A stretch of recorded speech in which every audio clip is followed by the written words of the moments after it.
Hello, hello, ladies and gentlemen. This is your girl Mitzi, and this is Mitzi. Let's think about it. Today, we are thinking about why men fear having sex. Oh, that is a thinker. Why do men fear having sex, and why do they bury it inside? Or is there ways that they reveal it without really saying it? These are the real questions that we are thinking about.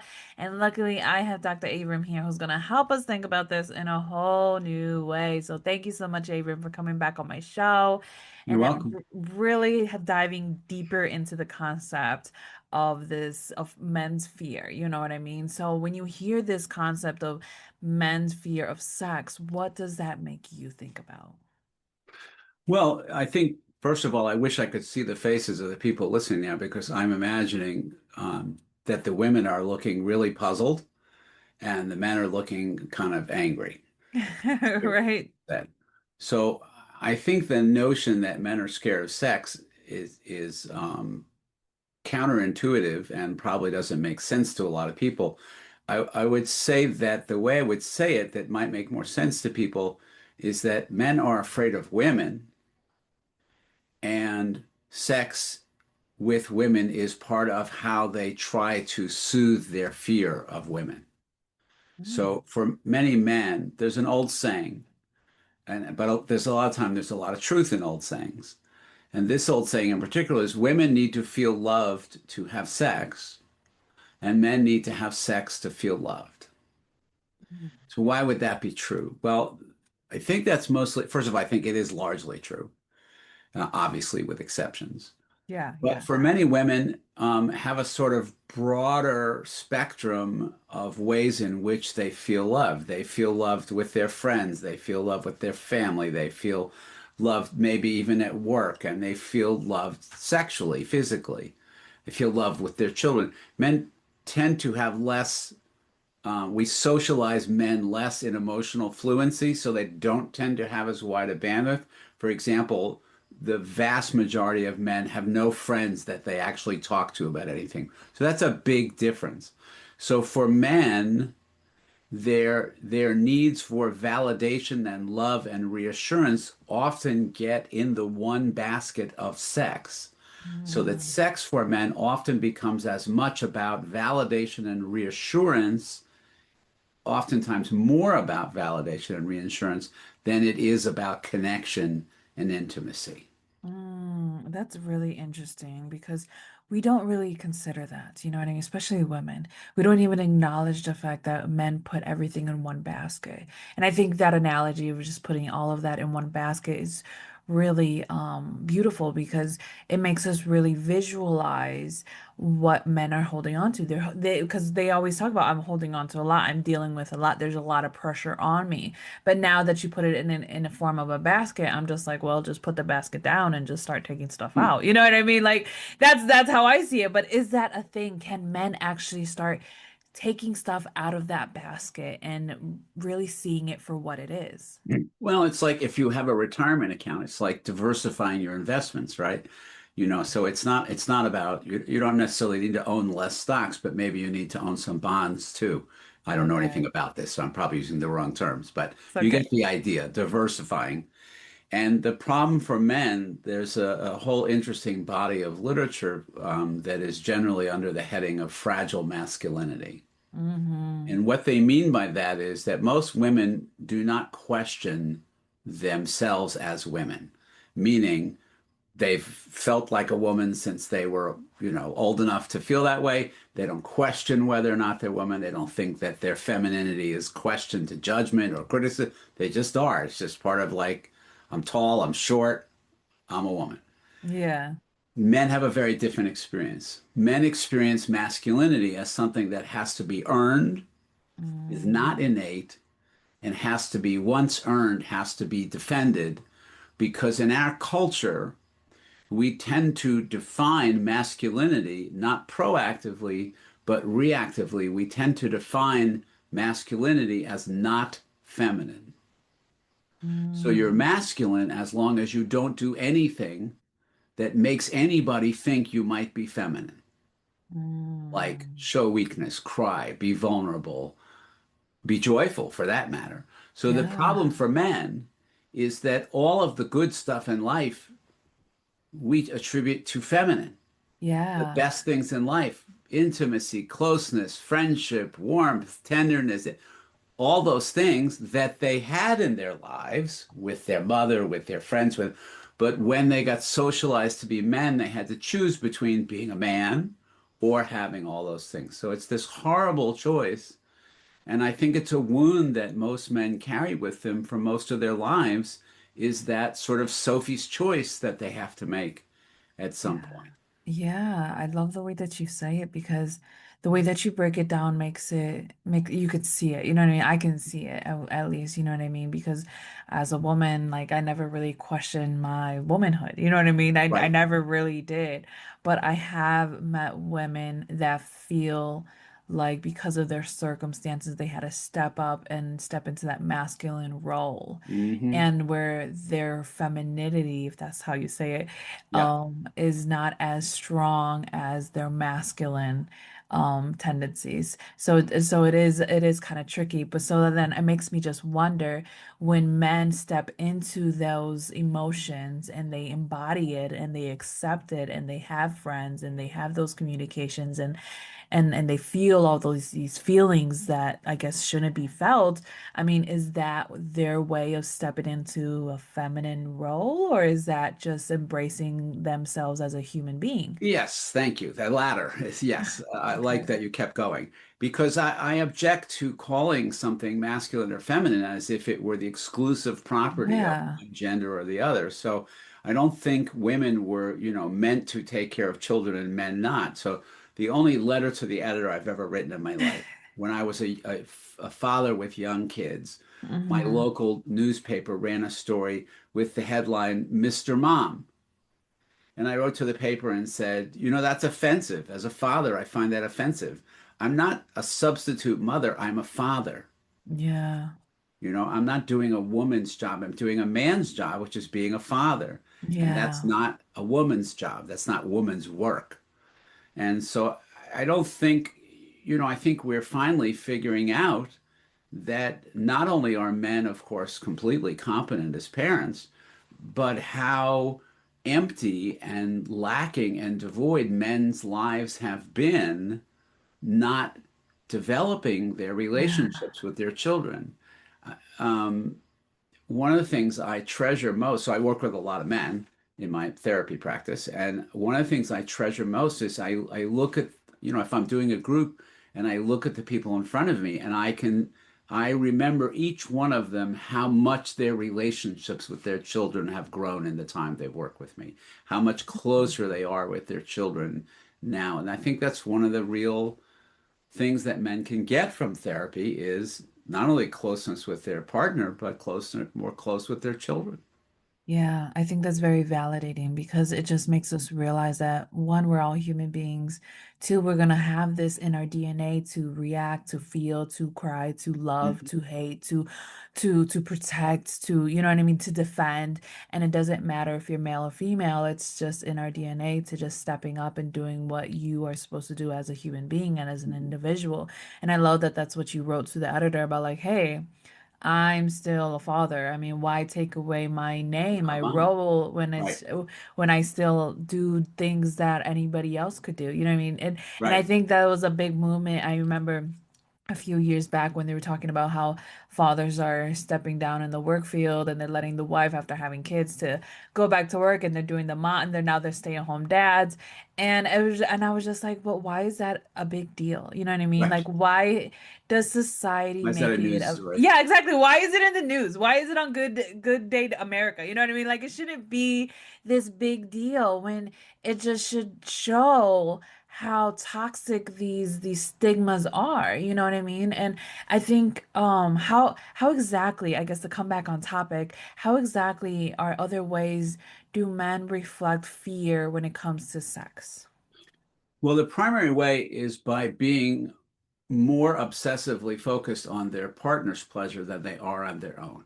Mhm. So Okay. this is why men, so first of all, to take a half step back, one of the misunderstandings women have about men's sexuality is thinking that men are desperate for sex all the time. Yeah. They have a higher libido than women. Yeah. Here's why I don't think that's true. Okay. If you talk to anyone who's dating in midlife, any man, one of the Okay. pleasant surprises of dating in midlife is that women are far more openly sexual in midlife than they are in early life. Yes. Women are less hung up, more open about being wanting sex, enjoying sex, wanting to have Hmm. it frequently. Now, those middle-aged women are not biologically really any different than the younger women. So that leads me to believe that women are as sexual as men, but are socialized to think that's nasty and slutty and bad. So they're more restrained in their expression of it. So I don't think men, first of all, are more sexual than women. I think that's nonsense. I think what you're seeing is because men need sex to feel loved, you're seeing, and they don't have a wide repertoire, they don't have close friends, they're not close to the, that sex becomes that important because it's the only way I feel loved and validated and like a good person in my life. So the urgency that men express about sex, I don't think is just physical because they would just masturbate if it were just physical. Yeah. But it Yeah. must be more than that.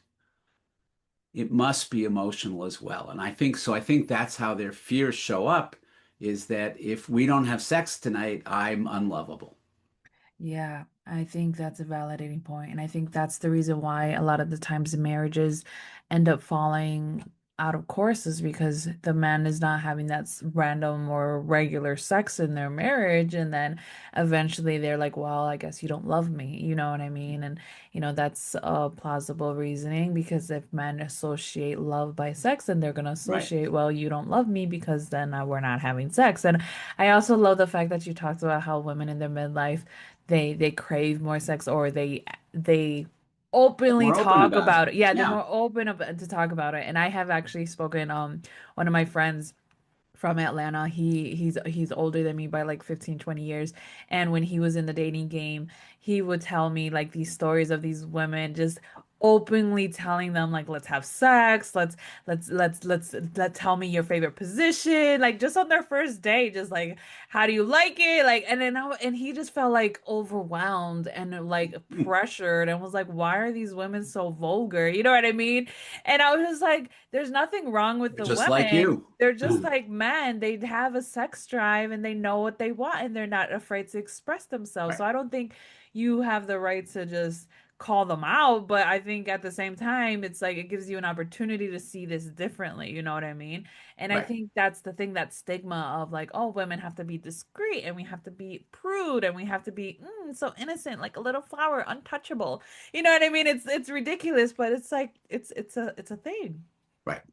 So the other way that men's fears show up in their sexual relationships is a preoccupation with a woman's orgasm.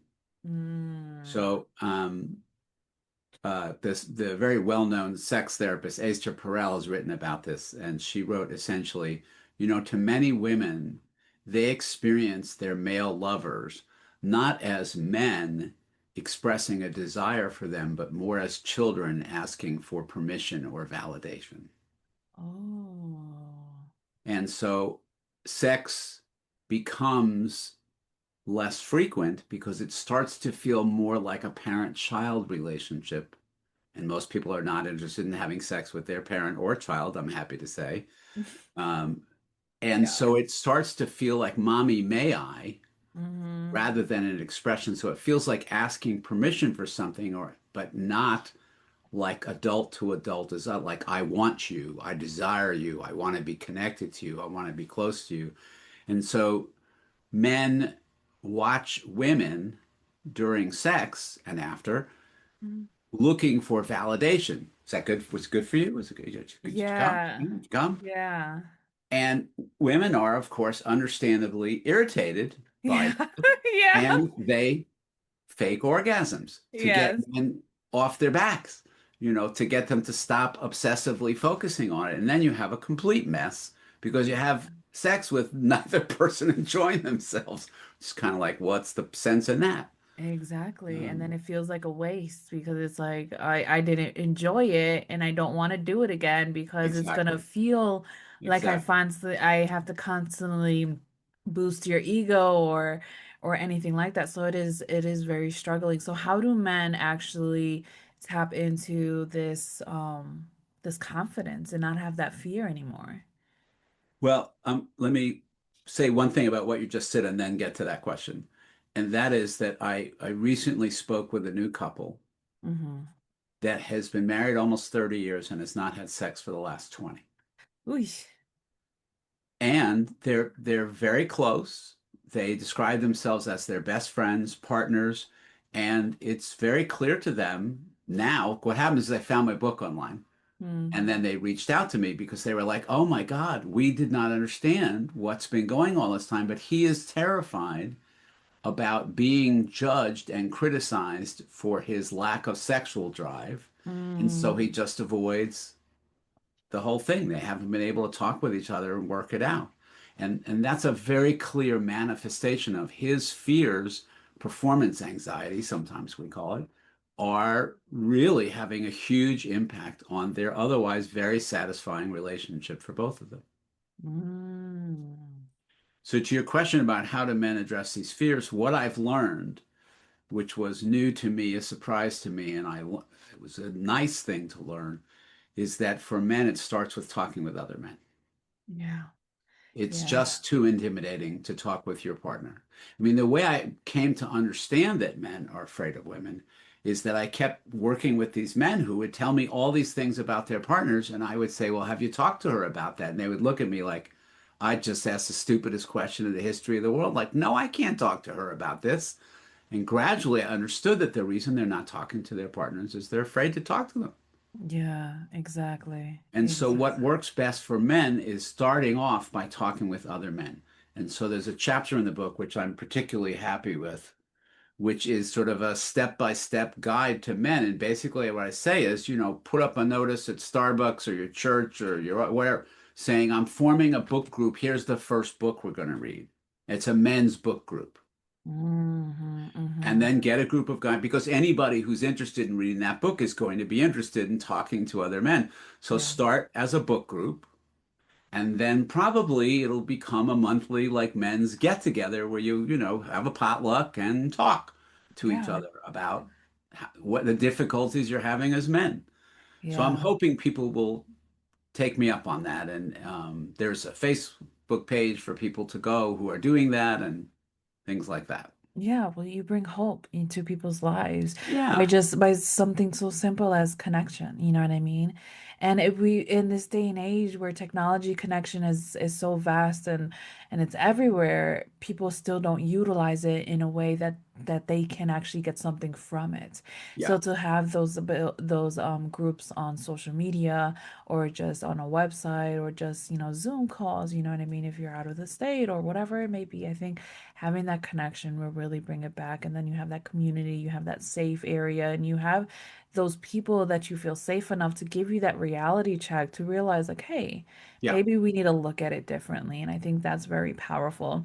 And it's sad that time is catching up to us because I can always pick on your brain because I love your perspective. But Well, I what enjoyed can talking to you too.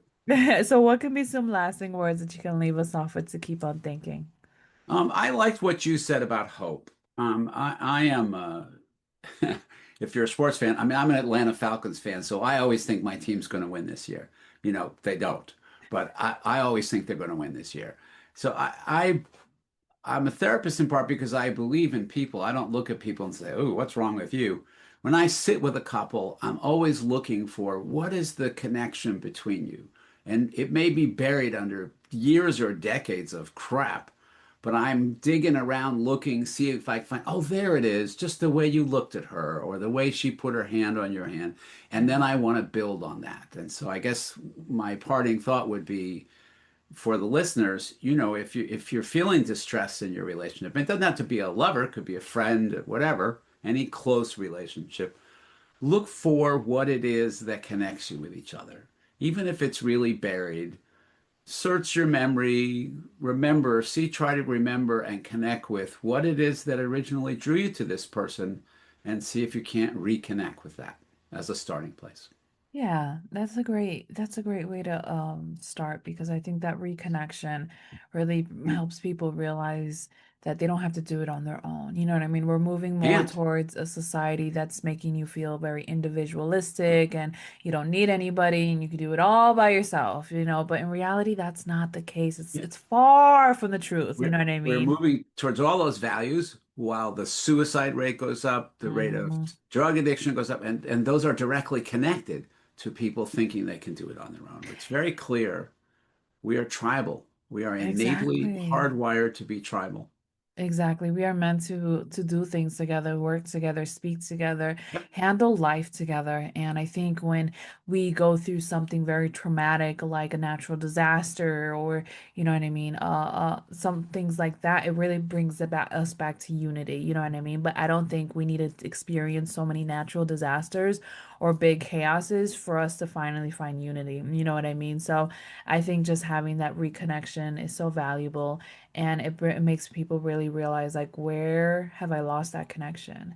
Where did it stop? You know what I mean? Why did I allow it to stop? And who's to blame? Is it me? Is it the other person? I mean, at the end of the day, you have to ask these really hard questions with yourself and get yourself a notebook, write down all of your questions, and allow yourself the time to actually fill them out. You know what I mean? Sit Hmm. with them and then you'll find out more about yourself than you ever realized. So, that being said, if you enjoy this conversation as much as I do, go check out Avram, go check out his book, go check out his website. I have access to the link in the description, along with the last episode about men having fear of women.